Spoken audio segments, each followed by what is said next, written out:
Mass evacuations in Gaza, ordered by the Israeli military, are not new, but the latest one on Monday could have devastating effects, according to the United Nations.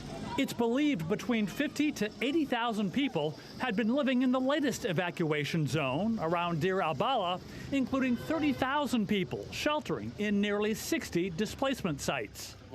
We were displaced 5 days ago from Khan Yunis, and we came here to Deir al Balah. This morning, we were displaced while we were in the car. We were targeted by heavy gunfire from the occupation's vehicles, tanks, and soldiers. And in this new evacuation zone, the United Nations says, there are several humanitarian warehouses, health clinics, and critical water infrastructure, which evacuees now cannot access.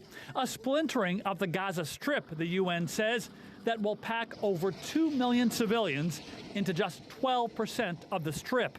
And the United Nations is equally angry over Sunday's fatal shootings at yet another aid distribution site.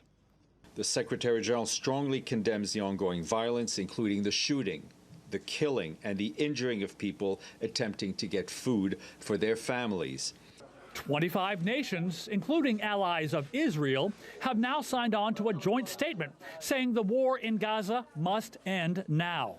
Let me be clear, the situation on the ground in Gaza is intolerable on so many levels.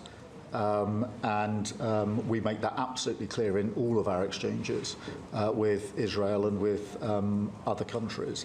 Multiple reports say President Trump is increasingly frustrated with Israeli Prime Minister Benjamin Netanyahu. He was caught off guard by the bombing in Syria and also the bombing of a Catholic church in Gaza, which, as you know, I addressed at my briefing last week. And in both accounts, the president quickly called the prime minister to rectify those situations. And more dire news.